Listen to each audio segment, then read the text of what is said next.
مشال ارسلان کو کہتی ہے مائرہ اور سلمان کھانے پر جا رہے ہیں باہر، کبھی ہم تو نہیں جاتے۔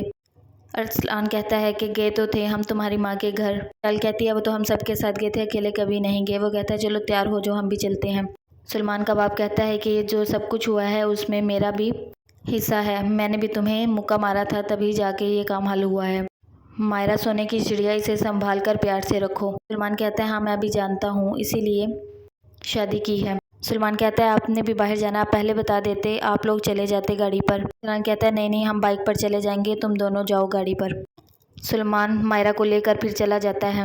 مشال اور ارسلان بائک پر باہر چلے جاتے ہیں، جس پر اس کی بہن کہتی ہے دیکھا ہے آپ نے، ان کا ہنی مون ٹائم ختم نہیں ہو رہا، یہ گھر کے کام کرنے کے لیے ہم رہ گئی ہیں، آپ میرا بھی بیاہ کر دیں، میں بھی اس گھر سے جاؤں، میں نہیں یہاں کے کام کر سکتی۔ جس پر اس کی ماں کہتی ہے تمہیں شرم آنی چاہیے خود سے یہ باتیں کرتی ہوئی، میں ان کا کھیر میں ہاتھ ڈلوا دوں گی، وہ خود کام کر لیا کریں گی۔ پھر کے ابو اپنی بیٹی کو بلاتے ہیں اور کہتے ہیں کہ تمہارے بھائی نے پھر سے ان کے اکاؤنٹ میں پیسے ٹرانسفر کیے ہیں، میں نے گاڑی لینے کی کوشش کی تھی، اپنے بھائی کو سمجھاؤ ان کا پیچھا چھوڑ دو، وہ بہت لالچی لوگ ہیں، مجھے لگ رہا ہے وہ تو دونوں ہی مل کر ہمارے بیٹے کو بیوقوف بنا رہے ہیں۔ سلمان کہتا ہے کہ کیا تمہیں عاطر یاد آ رہا ہے، تم یہاں بیٹھ کر میرے ساتھ کس طرح چپ چپ ہو، اگر عاطر تمہارے ساتھ ہوتا کیا تم پھر بھی ایسے ہی ہوتی؟ مائرہ کہتی ہے اس کی جان چھوڑ دو۔ پھر وہ کہتا ہے کہ تم نے اسے کال کیوں کی تھی؟ مائرہ کہتی ہے اگر تم ان کی گاڑی واپس کر دیتے تو مجھے کال کرنے کی ضرورت نہ ہوتی۔ عاطر کی بہن کہتی ہے کہ تم اس لڑکی کا کیوں پیچھا نہیں چھوڑ دیتے، اگر وہ چاہتی دارالمان میں چلی جاتی، اس گھٹیا انسان سے شادی مت کرتی، اب تک وہ تم لوگوں سے 50 لاکھ لے چکے ہیں،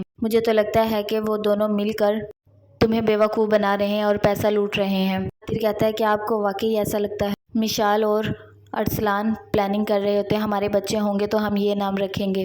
مشال کہتی ہے ارسلان کو آپ کیسی باتیں کرتے ہیں، جس پر وہ کہتا ہے کہ میاں بیوی ایسی ہی باتیں کرتے ہیں۔ سلمان کہتا ہے کہ میں چاہتا ہوں میں اچھا انسان بنوں، تم میری ہیلپ کرو گی نا ایک اچھا انسان بننے میں؟ سلمان کال کرتا ہے مائرہ کے نمبر سے اور پھر خود کہتا ہے کبھی مائرہ سے کہلواتا ہے کہ آپ کو ہائٹی پر ہم نے دعوت دی ہے، آپ ضرور آئیے گا، جس پر وہ منع کر دیتا ہے۔ مشال کی ماں کہتی ہے کہ دونوں گئی کافی ٹائم ہو گیا آئی نہیں ہے، یہ لیں آپ کی میڈیسن بھی ختم ہو گئی ہیں، یہ بھی لے کر آنا پڑیں گی، جس پر اس کی دادو کہتی ہے اب تو زندگی دوائیوں پر ہی چلے گی۔ مائرہ کی ماں کہتی ہے کہ ہاں ابھی تو آپ نے ان کے بچے بھی دیکھنے ہیں، اللہ آپ کو صحت اور زندگی دے۔ کہتا ہے کہ تمہیں پتہ ہے میں نے اسے ہائٹی پر کیوں بلایا ہے؟ اس لیے بلایا ہے کہ تاکہ ہم دونوں مل کر اس کی گاڑی اسے واپس کر سکیں، جان بوجھ کر پلان کر رہا ہوتا ہے اسے بیوقوف بنانے کا۔ مائرہ حیران ہو جاتی ہے۔